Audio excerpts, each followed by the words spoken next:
കോഴിക്കോട് പേരാമ്പ്രയിൽ കനാലിൽ ചാടിയ യുവാവ് മരിച്ചു എന്ന വാർത്തയാണ്. ആശാരിമുക്ക് സ്വദേശി യദുവാണ് മരിച്ചത്. ഇയാളുടെ മൃതദേഹം കനാലിൽ നിന്ന് കണ്ടെടുത്തിരിക്കുന്നു. രാഹുൽ KV വിവരങ്ങളുമായുണ്ട്. രാഹുൽ, എപ്പോഴാണ് ഇദ്ദേഹത്തിന്റെ മൃതദേഹം കണ്ടെടുക്കുന്നത്?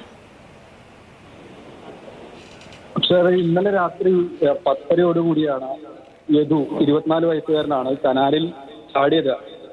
കനാലിന്റെ മറുഭാഗത്ത് സുഹൃത്തുക്കൾ ഉണ്ടായിരുന്നു. അപ്പോൾ നീന്തി അങ്ങോട്ടേക്ക് വരാമെന്നാണ് യദു പറഞ്ഞിരുന്നത്. പക്ഷേ നീന്തി മറുകരയിലേക്ക് എത്തിയില്ല. ഇത് കുറ്റ്യാടി ജലസേചന പദ്ധതിയുടെ ഭാഗമായിട്ടുള്ള കനാലാണ്. പെരുവണ്ണാമൂഴിയിലേക്ക് ഏകദേശം 2.5 കിലോമീറ്ററോളം ആണ് ദൂരം. 6 മീറ്ററിലധികം വീതിയുണ്ട് കനാലിന്.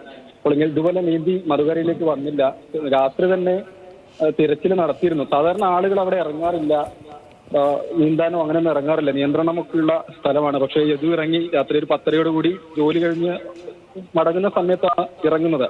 ഇന്നലെ രാത്രി പരിശോധിച്ചിട്ടും കിട്ടിയില്ല. തുടർന്ന് ഇന്ന് കനാലിലെ ഈ അക്വഡക്റ്റിലെ വെള്ളം നിയന്ത്രിച്ചതിന് ശേഷം പരിശോധിക്കുകയാണ്. ഫയർഫോഴ്സും നാട്ടുകാരും ഒക്കെ ചേർന്ന് 1.5 മണിക്കൂറോളം നീണ്ട പരിശ്രമത്തിനൊടുവിലാണ് യദുവിന്റെ മൃതദേഹം കിട്ടിയത്. അതായത് കനാലിൽ മരത്തടികളൊക്കെ വന്ന് അടിഞ്ഞിട്ടുണ്ടായിരുന്നു.